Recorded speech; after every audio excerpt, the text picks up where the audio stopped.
All right, so today we're going to talk about snowpack, how the mountain snowpack forms and how it changes over time due to weather and other environmental factors. We're going to focus on how that influences stability or instability in the snowpack. And to my right here, we've got an image of our Oreo cookie slab sandwich. They're our ingredients for a slab avalanche. And we're going to emphasize how weather and environmental factors can cause or influence each of these pieces to our recipe for a slab avalanche. We're going to call attention to a few key pieces. Our slab here, so that can be any concentrated or consolidated snow that's thicker than a unconsolidated or weak layer below it. We're also calling attention to our skier here, or a trigger that might influence the snow and cause a failure of that weak layer. And then we're also recognizing that for this slab avalanche to happen, it needs to be in avalanche terrain, so generally steeper than 30 degrees. Our final factor here is a sliding surface, and we're going to talk about how weather and environmental factors can form a sliding surface that may increase the chance of that slab avalanche moving downslope if that weak layer fails.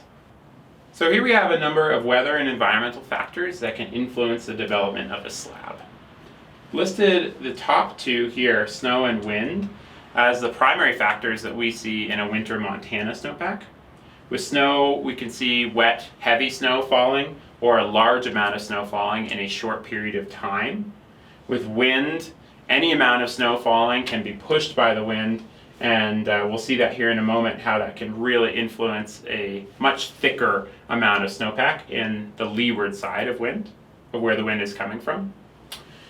We have rain. If we have rain event on snow, that can really influence and create a slab very quickly because it's introducing liquid water into the snowpack, making it much, much heavier. And then we have three factors here, sun, temperature, and gravity.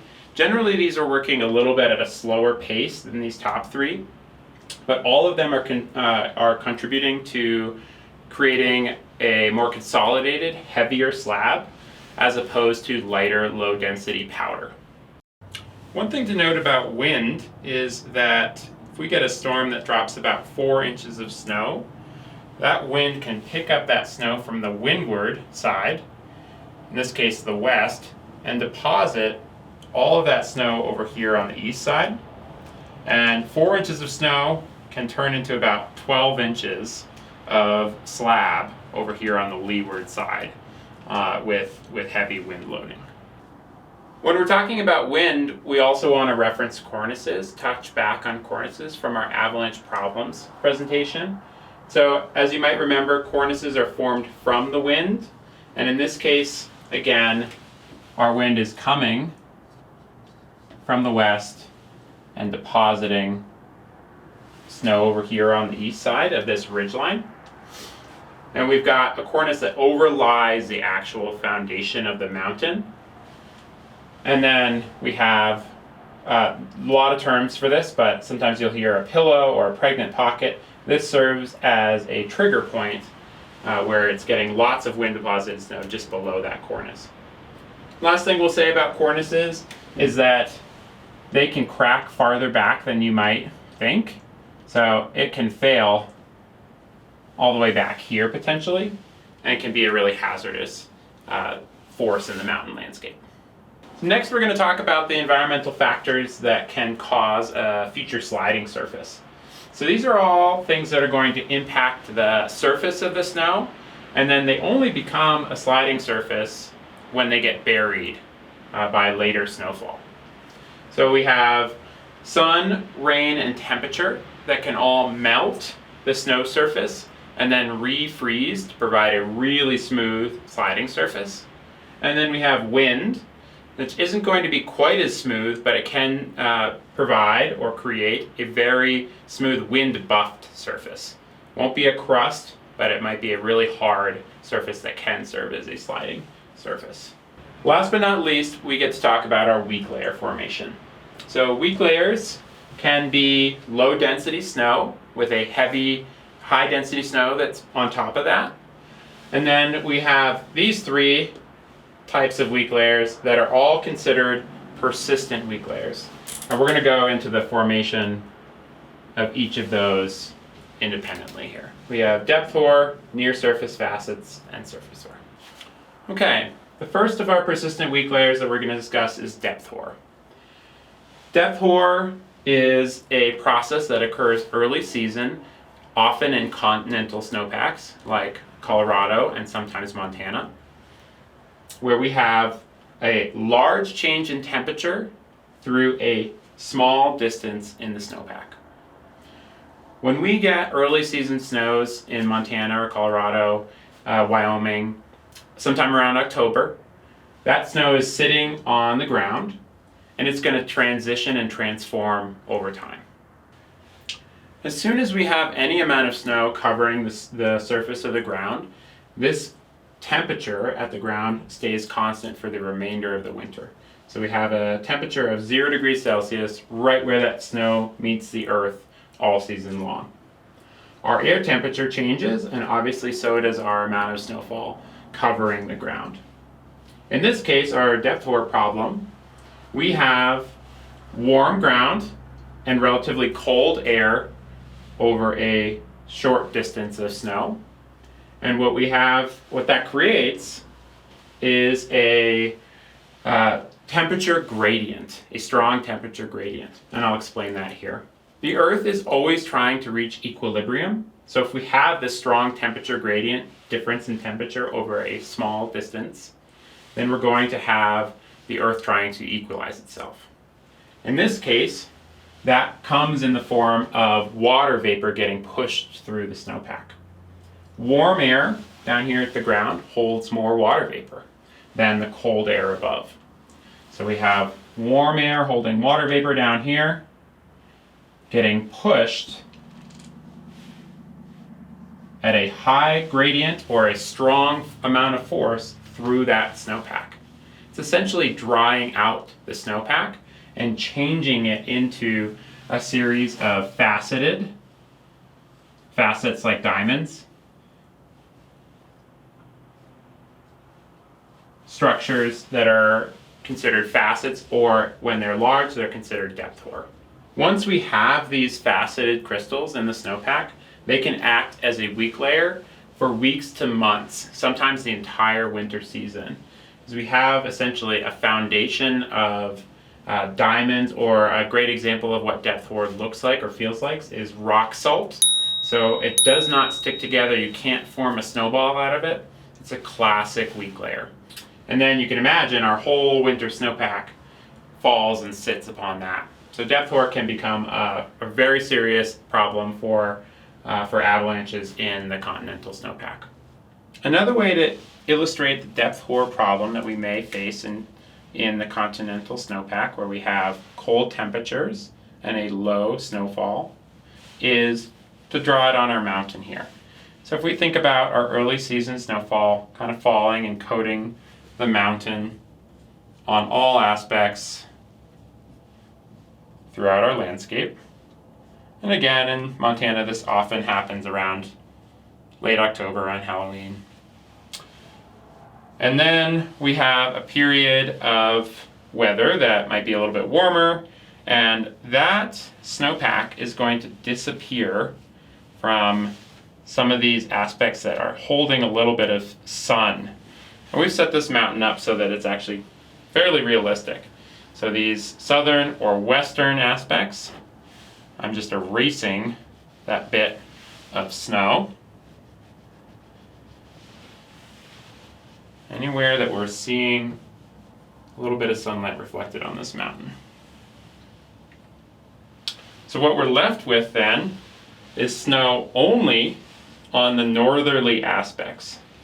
So north, northeast, and a little bit of east as well, based on the way that the sun sits in the sky in the winter in the US. And we've got very little snow left on the southeast, southwest, or west aspects. So what we have happening here is, based on the fact that snow exists in the mountain landscape on these aspects, depth hoar is occurring, that snow is transitioning to a weaker layer of facets at the bottom of the snowpack. And when we get more snow later, these are the aspects that oftentimes we want to watch out for big consequential avalanches. So we've talked about what depth hoar looks like in a continental climate like Colorado or Montana when there's low snow and the snow falls early. And I just want to compare that to what might happen in a maritime climate like Washington or later season in a place like Montana. So we have here the same constant ground temperature, and now we have air temperature that's the same, 0 degrees Celsius, 32 Fahrenheit, and we have a large distance in between, say a 2-meter snowpack. So in this case, we have warm air kind of throughout the snowpack, and there's no pressure gradient. There's no force of the earth trying to equalize that difference in between the ground temperature and the air temperature. So when we have conditions like this, either in Washington, a place like Washington, or later season in Montana, the snowpack is going to equalize and it's going to start rounding instead of faceting. So those are our two processes in the snowpack. So we're talking in extremes here, but I think it's helpful to understand the extremes, and then we can start understanding nuance as we poke around in the snowpack on our course. The next of the persistent weak layers that we're discussing are near surface facets. And the key takeaway with near surface facets is that we have heat going into the snowpack through radiation during the day from strong solar radiation.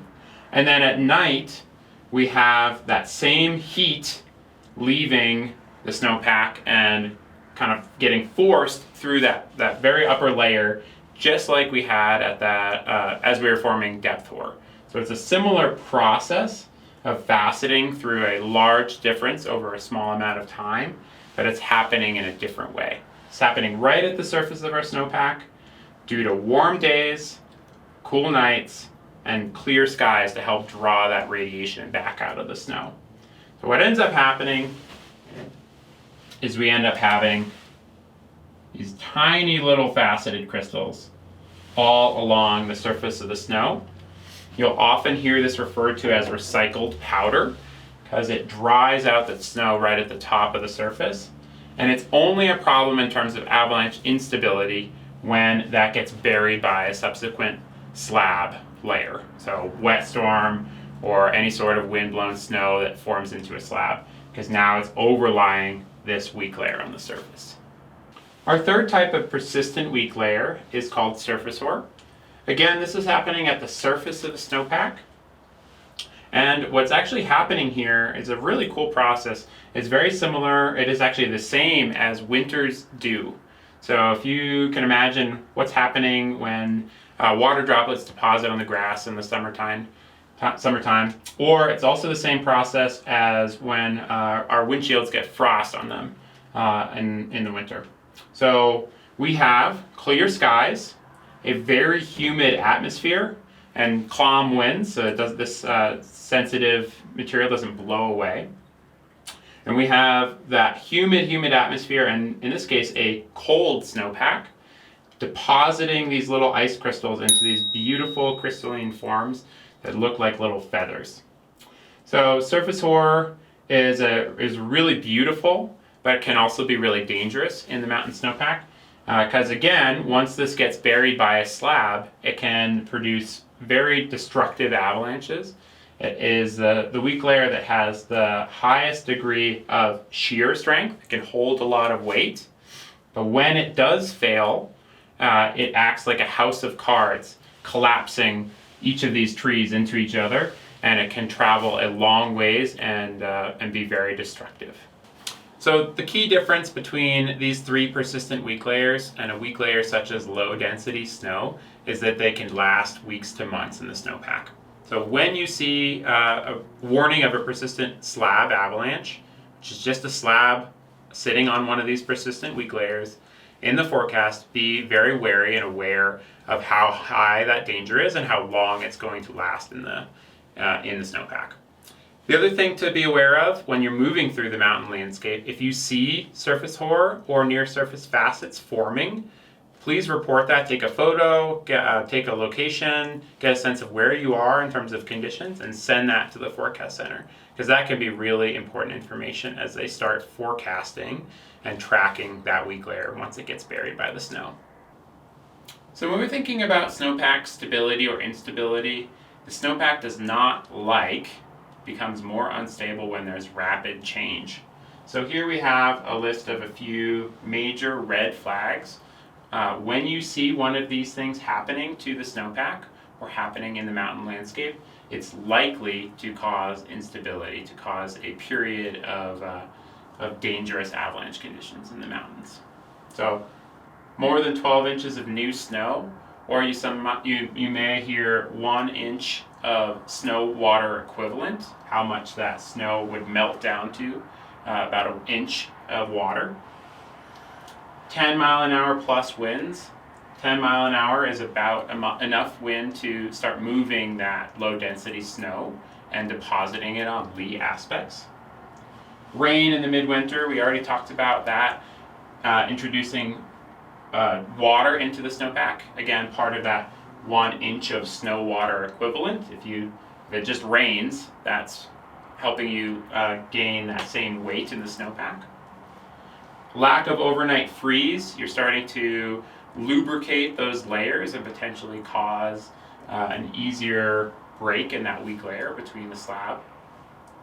And then finally, rapid warming, again causing a consolidated slab or that top layer, that slab, becoming more and more consolidated and firm.